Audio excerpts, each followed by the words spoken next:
Sa kabila ng aking mga naging pahayag ukol sa planong impeachment sa mga nakaraan na buwan, ang tanging masasabi ko na lamang sa puntong ito ay God save the Philippines. Sa wakas mga kabayan, naglabas na ng pahayag at reaksyon ang ating Vice President VP Sara Duterte sa impeachment complaint ng House of Representatives. Kaya watch po natin ang video nito. Sa kabila ng aking mga naging pahayag ukol sa planong impeachment sa mga nakaraan na buwan, ang tanging masasabi ko na lamang sa puntong ito ay God save the Philippines.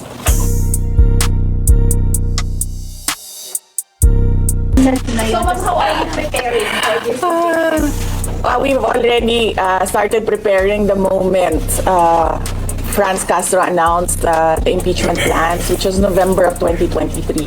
So November of 2023, there were already lawyers doing their work for the impeachment. So, we leave it to the lawyers. Resignation is not an option. Resignation is not an option. Wala pa tayo doon, ma'am. Masyado pang malayo yung mga ganyan na mga bagay. Nandun pa lang tayo sa pagbabasa ng actually, ma'am, wala pa tayo doon dahil yung mga abogado lang yung nagtatrabaho. Hindi ko talaga alam kung anong ginagawa nila. But I have a meeting with them. Even the president said he has nothing to do with the impeachment. Do you believe it? I do not want to answer that question. Next. Ma'am, confirm po ba na si dating Pangulo Rodrigo Duterte isa sa mga abogado niyo para sa impeachment? I do not want to answer that question. Yes, ma'am. Nakikita niyo po ba na may hahalin tulad ng sitwasyon ngayon ng bansa sa 1984 ni George Orwell? I do not want to answer that question. Last. Na yung mga kaalado na hinasuporta, mga inaanak, mga kumare, sila yung mga pumirma sa inyo. Paniwala ko lang, no, if you have to explain or defend your signature in a yes petition for impeachment, then you feel that you have done something wrong. Kasi kung wala ka namang ginawang mali, bakit mo i-defend yung pirma mo? So yun yung paniwala ko. Okay. Ma'am, naniniwala po ba kayo na may gumalaw po for the impeachment? May gumalaw po na parang money involved? I do not want to answer that question. Yes. Ma'am, will you be endorsing senators, lalo na po sa PDP slates, especially that may possibility na mag-overlap yung trial sa next Congress? Hindi pa namin napapag-usapan kung ano yung gagawin ko for the upcoming campaign and election. Pero nasabi ko na noon na patuloy yung trabaho namin, and isa sa mga trabaho namin ay gusto namin tumulong sa Commission on Elections in voter education, particularly yung wag mo ibenta yung boto mo, wag gumamit ng dahas during campaign and election day, yung mga ganon. Ma'am, payo niyo lang po sa ating mga kababayan sa nangyayari po ngayon sa ating bansa.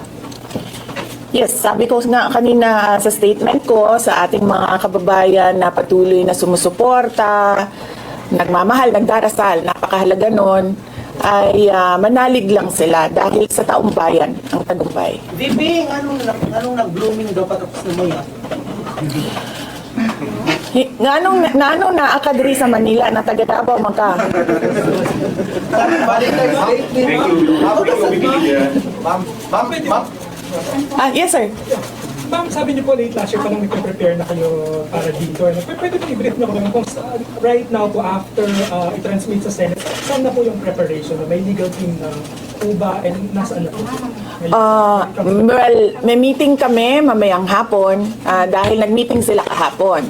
Hindi ako sumali. So merong briefing, legal briefing mamaya ang mga lawyers.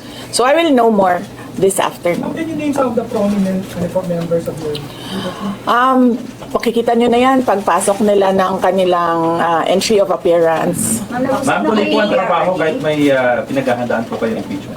Yes sir, opo. Kakatapos lang po ng planning conference ng Office of the Vice President. So we did it last Tuesday, Wednesday, and Thursday para po sa 2025 and 2026. Ma'am, for 2025, may mga maapektuhan ba na programs ng OVP? Yes, nag-announce na kami no na wala kaming wala kaming burial and medical assistance dahil tinanggal yung line na yon sa budget. So hindi ka na pwede maglagay ng budget How doon. about the other programs, ma'am? Tutuloy siya. Ma'am, how confident are you that you won't be convicted in the impeachment court? Wala pa tayo. Masyadong pang malayo yan, ma'am. Wala pa tayo. Hindi pa natin ina-assess. Sa VP part, Number one for impeachment. Have you talked with Nagtanong ka na ba? Yes, but Kanina? Sige, ikaw. Ma'am, you said before na you're seriously considering to run for 2028. Now na may impeachment na, are you more decided to run in 2028? Okay. So wala pa tayo dyan.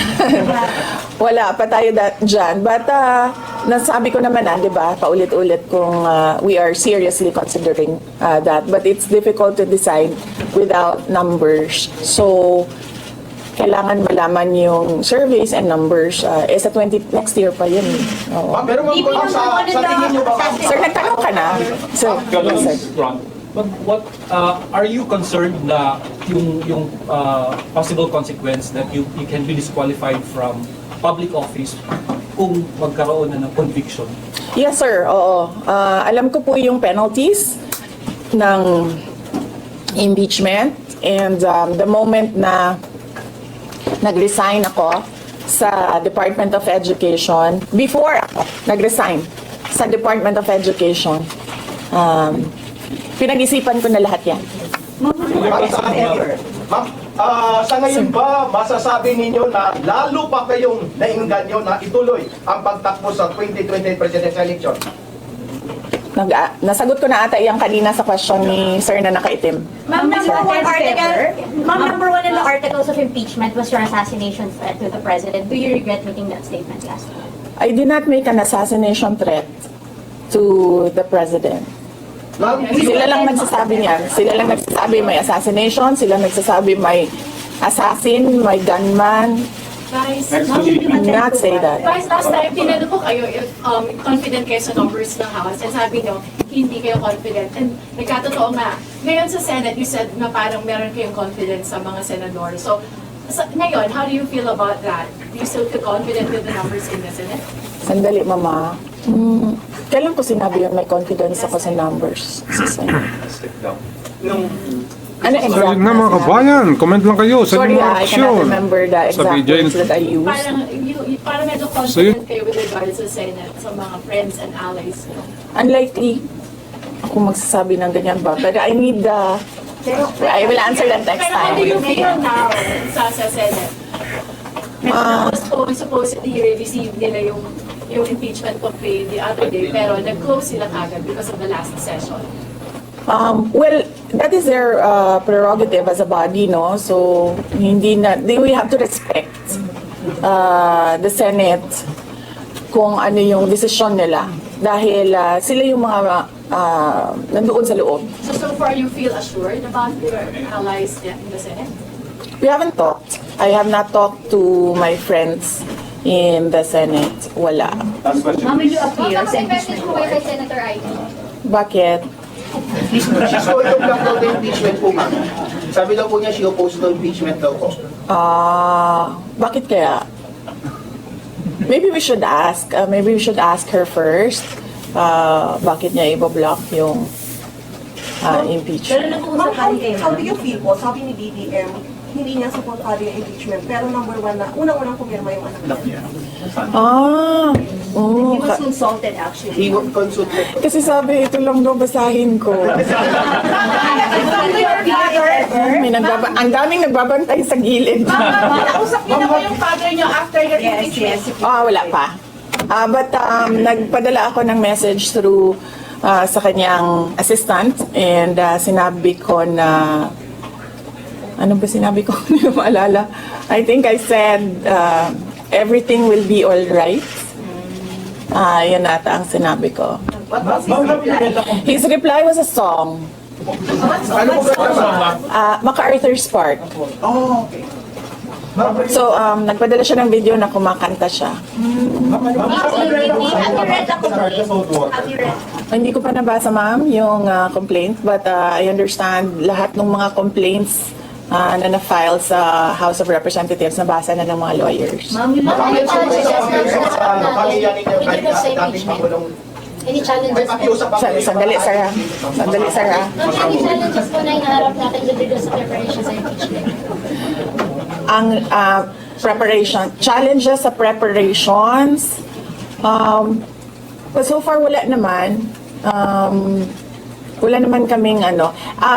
Na ano lang kami, na-overwhelm kami kasi ang daming mga lawyers na nag-signify na ano, tutulong sila sa defense.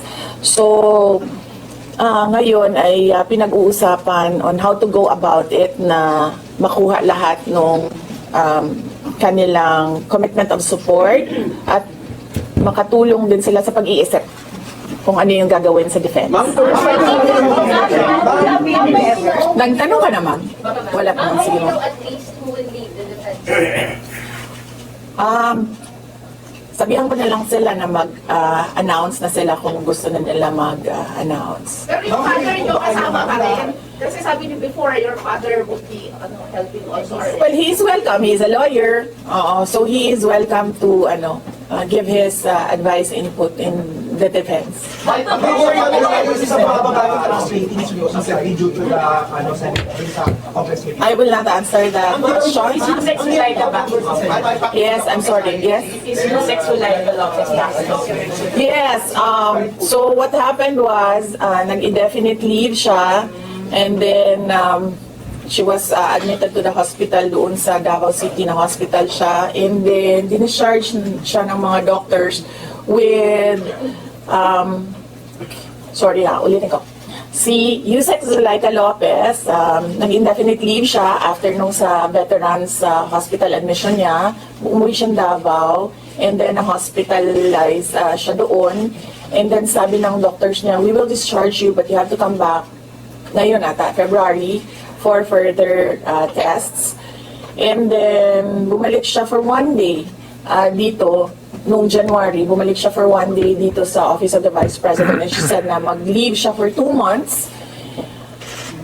And then I said yes, take the time that you need for your health. And then after a week, bumalik siya. Noong January, after a week, bumalik siya dito, and then she said hindi ako mag-leave. So sabi ko, okay, welcome back. Ma'am, kamusta po sa INC? Meron ba makikipag-usap kayo sa INC? Dahil sila po yung nag-rally against para wag ituloy yung impeachment. Hindi pa po kami nagkausap ng INC, sir, pero nagpapasalamat po ako sa INC at sa buong sambayanan sa kanilang pananawagan ng kapayapaan. Ma'am, kamusta po ang staff ng numbers in Senate? Nagtanong ka na, sir. Tapos, You think you have the numbers in the Senate to be appointed? hindi ko masabi yan ngayon, sir. Wala pa kami dyan. Ma'am, Nagtanong ka naman, wala pa. Sir, would you consider former President Duterte to be your lead defense? He will, maybe if he wants to, he can be part of the defense team. But because of his age and because of rigorous preparations in an impeachment case, baka sabihin ko sa kanya na wag na lang siyang mag-lead dahil medyo may edad na si former President Rodrigo Duterte. He's already 80 years old this Ma'am, year. kamusta pang staff ng OPP after they heard about the impeachment po, ma'am? Ano po naramdaman po nila na when you were impeached by the House? Ano po naramdaman ng staff ng OPP in general? Are they sad? Are they worried po ba, ma'am? Hindi ko alam nila, pinagtatawanan lang nila ako dito sa gilid kasi hindi daw ako sumunod. Sabi, basahin lang daw talaga ito. Ma'am, you will appear sa impeachment court, ma'am, if ever. Ha? You appear. okay. Kung pwede namang hindi, and I understand, pwede naman, hindi na. Oo. Kasi baka ma-intimidate lang sila lahat sa presence ko doon. May mga plano po ba kayo para itulak ang pag-audit, lalo na po sa mga kongresista natin na ginagamit ang pera o pondo ng gobyerno para subject propaganda against you? Hindi ko na muna sagutin yung tanong na yan ngayon, ma'am. Doon muna tayo sa God Save the Philippines. So ma'am, will you dissuade or encourage your supporters in case of blocks straight to run? So yun nga mga kabayan, comment lang kayo sa inyong mga Sa panahon reaksyon. na yun, ma'am, na Sa sobrang BJ. mahal ng presyo ng mga bilihin, lalong-lalo na ng pagkain. Sasabihin ko sa mga supporters sa taong bayan na unahin muna nila ang trabaho and negosyo nila kesa sa mag-rally sila sa mga daan. Dahil marami o lahat tayo breadwinners. So merong mga bata o merong mga kapamilya na nagdidepende sa atin. At tayo naman ang social media capital ng buong mundo. Kung gusto talaga nilang magsalita at tumulong, doon na lang sila sa social media kung saan nakakatrabaho pa rin sila. Pero nagagawa nila kung ano yung nararamdaman nila na gusto nilang gawin. At yun ay magsalita at marinig sila ng taong bayan at ng mundo. Sabi ninyo, hindi niyo pa masabi if you have enough numbers in the Senate for an appointment.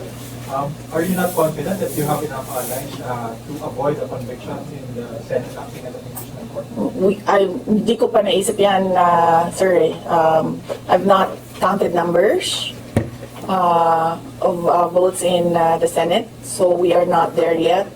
We are still, the legal team is still in the preparation of the defense and what we will do moving forward. Ma'am, do you feel betrayed? Maraming mga congressmen from Mindanao who 70%. sorry for Do I feel betrayed? How do you feel ang dami ka Mindanao na Actually, ma'am, wala akong feelings. Wala akong feelings about it. Kasi, kung napapansin nyo, wala naman kasi talaga akong barkada na politiko. I don't join their circles. But we are friends, yes. But kung ninong at ninang lang ng mga anak, walang ninong at ninang na politiko ang mga anak ko. Maliban kay Stonefish, dahil nandoon si former President Erap Estrada. So, I don't move in the circle of politicians. Kaibigan, yes. But to say that meron akong close relationship, personal relationship with them, wala naman. Kaya siguro, ganyan din siguro kadali sa kanila ang magdesisyon about the impeachment. Kasi wala naman talagang something that is worthwhile sa aming pagiging magkaibigan. Last on impeachment, nagkaroon po ba kayo ng prior information na may impeach kayo sa House on their last session ngayon? Or may nag-PM ba sa inyo? Naka-receive po ba kayo? Or may nag-tip sa inyo? Yes. Oo, si JC. Si JC. Hindi siya natulog. Sabi ko sa kanya matulog na ng JC kasi ang mangyayari ay mangyayari kay sera-sera. Diba? Ma'am, comment nyo lang po ma'am, alam ko matagal na ito, but the QC Prosecutor's Office hindi nasura yung patong-patong na kaso against you. Yes. What was your initial reaction about that? And second po, any updates sa security details natin ma'am, tuloy po ba yung pag-hire po natin ng private security? Hindi ko na sasagutin yan ha. Doon lang tayo sa God Save the Philippines. Ma'am, Okay. last na lang po ma'am from my end. Ma'am, you said God save the Philippines. Gaano na po kalala ang problema ng Pilipinas ever since na nagkaroon ng issue sa issue na ito? Parang, ano po yung nakikita niyo yung problem sa Philippines ngayon at bakit nila tinunay yung impeachment na ito? Gaano kalala ang Pilipinas na pag-iwanan na tayo ng panahon at ng ating mga kapitbahay dito sa region at napag-iwanan na tayo ng mundo. Malala siya since na nagkaroon ako ng understanding. Kasi 1990s, tapos 1990s, magulo. Well, sa amin, magulo, sa Mindanao. And then, ngayon, nagbabadya ang gulo sa Mindanao. So, parang wala namang nagbago. So, malala. Sobrang malala dahil kung nakakausap mo yung mga tao na arawan yung kanilang sweldo, yung pera nila hindi na talaga sapat para sa pagkain, para sa kuryente, para sa bahay, para sa tubig, para sa pag-aaral ng kanilang mga anak. At kung basehan natin yung pag-alis ng mga Pilipino sa sarili nilang bansa, ay sobrang malala dahil sobrang dami ng ating mga kababayan ang pumupunta, nakikipagsapalaran sa ibang bansa dahil wala silang makita na pag-asa, wala silang makita na oportunidad dito sa ating bayan. Kaya parang nakakaawa na tayo dito sa loob at nakakahiya yung estado natin kapag iniligay mo siya in a global stage na kung saan pinapanood tayo ng ibang mga lahi at ibang mga bansa. And because of that, ma'am, And because of that, tapos na tayo. you will run for presidency because of that. Yun nga mga kabayan, comment lang kayo sa inyong reaksyon sa video na ito. Maraming salamat sa inyong panonood.